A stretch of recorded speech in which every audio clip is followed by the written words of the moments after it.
ধন্যবাদ নবম এবং দশম শ্রেণীর শিক্ষার্থীদের আতিক কোচিং সেন্টার ইউটিউব চ্যানেলের পক্ষ থেকে স্বাগতম। দেখো আজকে বোর্ডে একটু গুরুত্বপূর্ণ একটি অঙ্ক উপস্থাপন করেছি।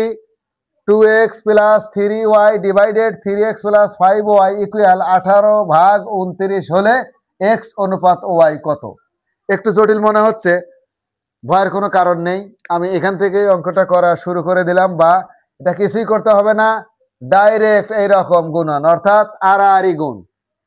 আড়াআড়ি গুণ যদি আমরা করি, দেখো এটা যে আগে গুণ করবে এটা বড়, তাহলে 29 দিয়ে গুণ করলে কত হয়? 29 দুগুণ 58, x প্লাস 3 দিয়ে 29 গুণ করলে কত হয়? 3 নং 27-এর 7 হাতে 2, 3 দুগুণ 6 আর 2 8, ওয়াই ইকুয়াল, এইবার 18 দিয়ে 3 18 54, 54x প্লাস 5 18 90 ওয়াই, বা 58x এখান থেকে এটা মাইনাস করে দেবো, -54x equal 90 Y minus 87 Y, বা দেখো 58 থেকে 54 বাদ দিলে কিন্তু 4,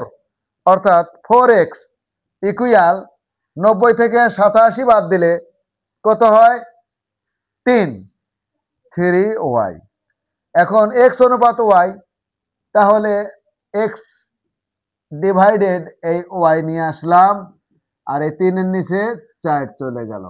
এখন হয়ে গেল, সুতরাং x অনুপাত y ইকুয়াল 3:4। এটা কিন্তু অ্যান্সার। তাহলে x অনুপাত y সমান 3:4, এটা অ্যান্সার। ধন্যবাদ।